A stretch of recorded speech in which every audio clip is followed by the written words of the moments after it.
Today we're going to talk about volume by discs and washers. Just to preface this lesson, let me say in the last lesson that we had, I started off by saying that we were entering into this period of getting into these lessons that needed a little extra explanation, that needed me to take it slow, that needed you to make sure that you were concentrating as much as possible, because it can be difficult to wrap your head around what we are visualizing.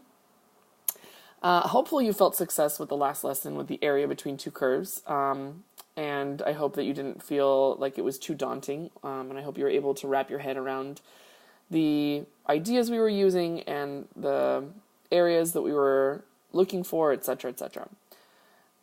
That leads into talking about volume by discs and washers, as well as volume by cross sections, which we're going to do in the next section after this. And this is probably going to be the most difficult lesson that we are going to watch on video. It's not an easy lesson when I'm there either, but it can be, and I'm anticipating that it will be the more difficult of all the lessons. So like I said, I'm going to go slow. I'm going to do my best to explain. I'm going to do my best to draw pictures to the best of my ability to show you what we're looking at and to give you this ability to visualize what we're doing, to make sure that it's as clear as possible. But please don't feel frustrated if it's not as difficult. If it is difficult, make sure that you spend a ton of extra time looking up videos from other instructors on YouTube, or asking questions of peers in class, or whatever resources you can gather to make sure that you understand how to do this topic. Because even though maybe it doesn't appear a ton in the multiple choice section, it's a very, very popular topic in the free response section. So like I said, probably 95% guaranteed, if not more, that it will be in the free response section. And it's very important for you to understand, because it can be a ton of points for you to pack on if it makes sense. So let's get started. And I will do my best to explain everything to the best of my ability. Now, I put the directions and all the formulas after our first example. So in our first example, we're actually going to look at 6 different scenarios about lines that we're rotating about. And then after we're done with those 6 different scenarios, then we'll go back and write down the equations that we were using. But I want to discuss the equations and discuss how they are discovered first and where they come from, before I just have you write them down and say, memorize this. Because I really do want you to understand where these equations are coming from, so that when it comes time to take the AP test, you won't just have had this memorized, you will actually remember how it came about, which will help to make sure that you remember the formula on the AP test.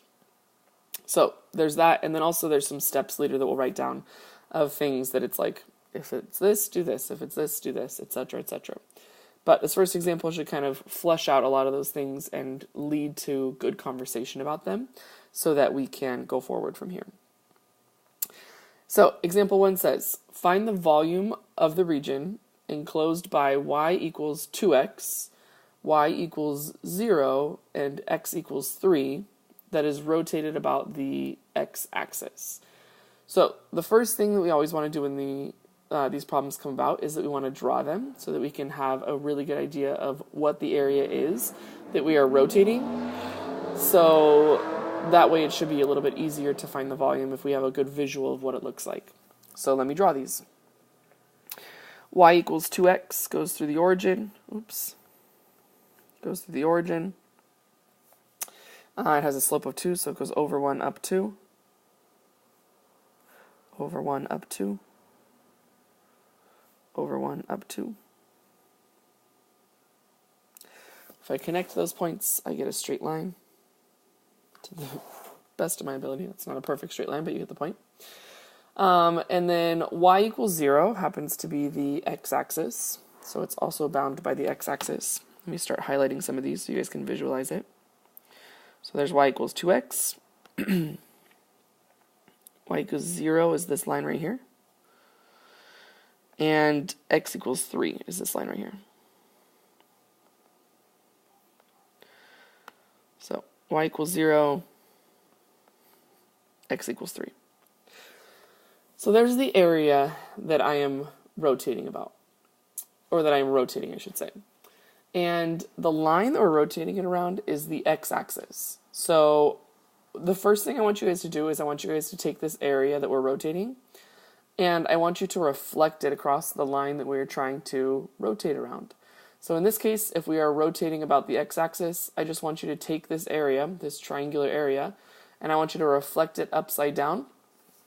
Don't do it too dark or too heavy. I'm just going to do it in a gray color so you can kind of see that it looks like that. So I took this area and I just reflected it across the x-axis. Now, the purpose of doing this is because I want to see what this shape looks like if I actually did start to rotate it. So imagine that this is kind of like a flag, like this little triangular piece right here. Imagine that this is a flag and it's tied to like a pole or glued to a pole or something. And if you start to rotate that pole and spin it around in circles, your flag would start to spin around in circles around the pole and create this shape, essentially, that if you did it really fast, it would look like it was this three-dimensional shape. So I'm going to draw kind of like this rotation almost, where I'll do it in purple. I'm going to draw almost this rotation where that's kind of like the path that this flag takes, is that it's like spinning in a circle. I'm trying to think of what this looks like to give you an example of what it looks like in real life. So the only thing I can think of, there's a lot of things that kind of look like it, but the thing that I guess closely resembles it the most would be like a Hershey's Kiss. I think Hershey's Kisses are probably a little bit more concave. They're not perfectly straight edges, but that's the best I got. I also kind of thought maybe it looks like one of those like soccer cones, or like a football cone that is really low to the ground. It's just not hollow on the inside. This shape is actually solid on the inside because you're taking this entire area, this entire triangle, and you're literally rotating it around and around. So if you can visualize something that looks like that, like a Hershey's Kiss on its side or one of those soccer or football cones, that's what this looks like when you start rotating this triangle around. Now, this purple oval that I've drawn in the middle, that's called a cross section. So literally if you took a knife to a Hershey's Kiss and cut a piece out of it, horizontally out of it, it would look like a circle. And that circle is called a cross section, and it comes from rotating a shape around a line like we've done here. Now, I could draw this circle here in the middle. I could draw it really tiny over here. It looks like an oval, by the way, because we're looking at it at a perspective, but technically it's a circle. I could draw it right here.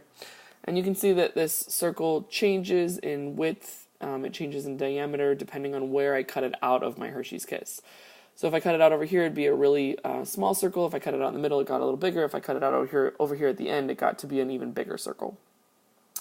And again, that's called a cross section. So similarly to how we found area, where we would essentially find the area of one rectangle and then have the integral add together all of the areas for us, volume by revolution is very similar in the sense that we're going to try and find an expression to represent the area of one of these circles. And if I can find an expression to represent the area of one circle, I can have my integral integrate from the left bound all the way to the right bound, and it will add together the areas of all of the circles for me. So, again, a couple things that's really important to know. It's important for you to realize that this is a circle. When you would cut it in, after you revolve it, it becomes like a circular cross section where if you cut a little chunk out of it, it would be a circle. That's important for you to know. It's also important for you to know that it's a solid figure. It's completely filled in. There's nothing hollow on the inside. There will be examples that we get to that are hollow on the inside. This is just not one of them. So this is a completely filled in shape. It touches the x-axis the entire time, so there's no holes or jumps or gaps or anything like that in between the x-axis. So that leads me down to talking about these things down here at the bottom. Now, this big R is a variable that represents radius, and this little r is also a variable that represents radius. Now, the reason we have two r's to represent radius, one of them is going to represent the radius of the larger circle, and one of them will represent the radius of the smaller circle. Now, you might not know what I mean by that yet, and that's because this example actually doesn't need both of them. We will get to an example later where we're going to rotate a shape and we're going to realize that it actually has hollow pieces to it. So like we said, this one's completely solid. It's completely filled in. There is no extra space left over. But when we get to one that has a hollow piece left out of it, we're going to have to take away that volume. We don't want the hollow piece as part of our volume. And so because of that, we will end up with bigger circles and smaller circles. So we'll get to that issue later. For right now, because ours is a filled in circle and there's no hollow pieces of it, we would only use the capital R. So what my job is my job is to find the expression for the area of one circle. I need to find the area of one circle. So, and I'm going to put that as capital R. So if you look at any of these circles, they're all changing, and I need to find an algebraic expression to represent the area of one of them. You need to know the area formula for a circle. The area of a circle is pi times the radius squared. So pi is a constant. The radius is what's changing. So the radius changing is what's making my circle bigger and smaller. And so I need an expression for the radius. Now keep in mind that the radius doesn't go from the top of the circle all the way to the bottom. That would be the diameter. The radius only goes halfway. So it actually goes from my line that I'm looking at, the top of this would be the line, down to where I'm rotating it around. That's going to be my radius. So I'll kind of show that to you right here in pink. Alright, so that pink line right there represents the radius. And the length of that radius, like I said, goes from the line all the way down to the line I'm rotating it about, or the axis of revolution. So this line is 2x. This is the line 2x, so that's the top function. And similar to area, the length is going to be top function minus bottom function. So it's going to be top function, which is 2x, minus bottom function, and the bottom function in this case is the x-axis. So it's going to be top function, which is 2x minus 0. The line down here is y equals 0. So 2x minus 0 is just 2x. Therefore, an expression to represent the radius is just 2x squared. So down here for capital R, we're going to say that capital R is equal to 2x. That's the the pink line right here that represents the length of the radius. We don't need little r, so I'm just going to put NA for not applicable. And then volume. Remember, if we can figure out the volume of one, if we can figure out the area of one of these circles, we can use an integral to add together the area of all of the circles. So my volume is going to be the integral from 0, x equals 0, which is my leftmost point, all the way to my rightmost point, which is x equals 3. So from 0 to 3. And then what we're going to put inside of the integral is the expression for the area of one circle. So this is the expression for the area of one circle. So pi times 2x quantity squared dx. And again, what's going to happen is that the area of one circle, and we've already calculated that, the integral will add together all of the infinite number of circles inside of this region between 0 and 3 for me, and it will create a volume of this shape, this Hershey's Kiss shape that we've created. A couple things. You're going to start to see me writing pi out front, in front of the integral, and actually the formula we write down in a minute will have that as well. So the reason we do that is because pi is a constant, so we can write a constant out front. And then notice that this 2x is the expression for the radius, and so the formula actually will be pi out in front, and then the radius that's being squared right there. So again, just similar to our last lesson, this is not trying to make sure that we know how to take integrals, it's knowing how to set up the problem. So we're going to go ahead and use our calculators to set this up. So I am going to type into my calculator. I'm going to pull up the integral from the main menu, Math 9. My limits of integration are from 0 to 3, and then I'm just going to type in the function. Pi times 2x quantity squared, and then from 0 to 3. And it says that the area, the volume is equal to 113.097. 113.097 is the volume. So go ahead and write that down. Like I said, this is the first example, but the first example is going to come in 6 parts. So we're going to use this general shape, all right, this little triangular shape that we found. We rotated it around the x-axis first. We're going to use it again 6 more times, but rotating it around different lines besides the x-axis to see the shapes that are created, as well as to see the volume and how it's affected, etc., etc. All right, so our next example.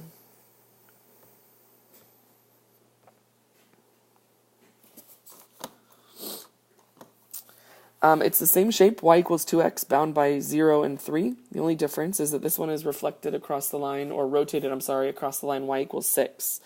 So I'm going to go ahead and draw this one more time. I'm going to try and draw it a little bit smaller in terms of y. So I'll show you the reason I want to do this in just a second. All right, so there's my line again. And remember, we're rotating this area right here. So this is the same shape as our last one. I just made it a little bit smaller here on the x-axis, on the y-axis, because I want to show you what the revolution looks like, and we need a little bit more space up here. So that's why I kind of crunched it down a little bit on this side. So I want to rotate it around the line y equals 6, which is this horizontal line right here.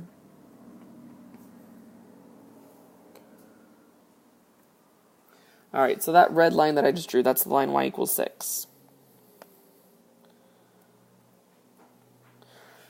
So the first thing to help us get a good visual on this that I want to do is I want to reflect this area that I'm rotating over the line that I'm rotating it about. So I'm going to essentially rotate it around this line right here, and that's the area that I'm reflecting. So, notice a couple things. Notice that in the last example, we were rotating it around the x-axis, and because of that, the entire area that we were rotating touched the x-axis, and it created this like hollow Hershey's Kiss shape. In this one, when I rotated around the line y equals 6, notice that there's this big empty region on the inside. So that's like kind of creating a hollow region on the inside of our shape. If I draw my circles, my outside circle looks like this. So like if I actually rotate it, it looks like this on the outside. But I also have this inside circle. I'll do it in green. This hollow piece of it on the inside that you guys can see is kind of hollowed out. So I want you to imagine what the shape looks like when you actually rotate it around this line y equals 6.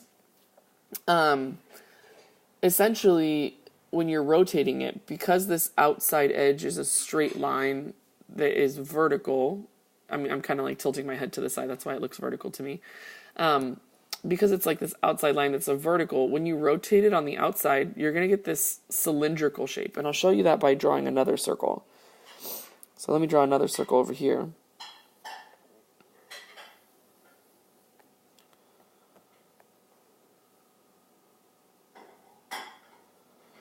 So notice that this red circle that I've drawn, it didn't change. It's still the same red circle over here. So the x values didn't affect like that outside. So it creates this cylindrical shape on the outside. It's actually a uniform shape. So if I actually did have this shape and if I actually did rotate it, excuse me, it would look like a circle, a cylinder on the outside of it. But then if you looked inside of the shape, notice that it's getting narrower towards the bottom. So if you like peeked in from the top up here and you were like looking at it from inside, you could see that it starts really wide up here where you would have this hollow area really wide. And then as you get closer and closer to the bottom of the shape, it gets narrower and narrower. So imagine like almost a cup, I guess, a cylindrical cup or can or something, whatever cylindrical thing you can think of. And then imagine that you're looking into the cup or you're looking into the can and you see that it has this like conical shape or this cone cut out from it. So like I said, it gets really, really narrow down here at the bottom and very thin, but then all the way over here it's pretty wide and there's a big chunk of it cut out. So I hope that you're able to visualize that. I'm trying to imagine what looks like that in real life. Again, something that's circular on the outside or cylindrical on the outside, but a conical shape cut out of the middle, and I can't really imagine anything that looks like that, but maybe you can. So This is an example where we're going to utilize both capital R and lowercase r. The capital R comes from the outside radius. So from your axis of revolution, this line y equals 6, all the way to the outside of the function. All right, that's your outside radius. So essentially the ones I've drawn in red. And then the little r comes from the inside radius, or the hollow piece that you're trying to take out, because the volume is not going to be just the cylindrical shape. The volume is going to be the cylindrical shape minus this conical shape in the middle. And I need to get rid of that conical shape because it's not part of the volume, since that's not part of the area I was revolving. So we need to have two expressions for radius. One for the outside radius, the red one, and one for the inside radius, the green one. And once I'm able to do that, then I can subtract the two areas of those circles in order to create the volume that's left behind. So for the red one, it doesn't matter if you use the radius from up here, but because this is the function we were looking at technically down here, and I just reflected it up there, I'm going to look at the radius of the bottom half of the circle. So right here, I just drew this red line right here. I don't know if you guys can see that. But that is going to be the radius of my red circle. I need to find an expression to represent the length of that radius. So remember, it's top minus bottom. So the top of this function is the line y equals 6, and the bottom of this function is 0, because it's the x-axis. If you look over here in this red circle as well, same thing. The top of the function is y equals 6, and the bottom of the function is 0. So 6 minus 0 is just 6. And then for the green function, I drew my little radius right there. Top minus bottom to represent the length of this green function. The top function is 6, and the bottom function is this function that we were actually working with. So this function that we're actually working with is the line y equals 2x. So it's going to be 6 minus 2x. And again, over here for this green circle, same thing. 6 minus, to get to the bottom of the green function, this is the line or the height 2x. So 6 minus 2x there as well. Now, for volume, we call this, by the way, a washer. So the last example we did, how there were no hollow points, that Hershey's Kiss example, there were no hollow points on the inside of it. That's called a disc. So it's like a filled-in circle that has no holes in it. A washer, however, I don't know if you guys have ever worked with washers when you're building things, but it's not a washing machine. A washer is a little piece of metal that looks like this. It's a circle and it has a little hole in the middle. So we call this a washer because it's the outside circle, but then it has a little hole in the middle that accounts for that hollow piece of it. So this is called the washer method. The last one is called the disc method, when you only need the outside radius and not the inside radius. For the volume by washers, where we do have a hole in the middle, let's find an area of a circle to represent these. So for the red circles, the area would be pi times the radius squared, pi times 6 squared. For the green ones, the area formula is pi times the radius squared. And so essentially I would find the integral of the first one, the integral of the outside, which would be from 0 to, in this case we're going from our leftmost point, which is x equals 0, all the way over here to our rightmost point, which is x equals 3. So from 0 to 3 of pi times 6 squared dx. And then the green one, I want to subtract out that area, minus, because that's the hollow piece of it, minus the integral from 0 to 3 of pi times 6 minus 2x, quantity squared, dx. So technically that's the volume formula. Now we can actually condense this a little bit because there's pieces of it that are the same. We don't have to spend that much time writing it out separately. Notice that it's the same integral, 0 to 3, 0 to 3, so we can condense it in that regard. Both of them have a pi, so because that's a constant multiple, we could pull that out front. So here's how I'm going to write the volume.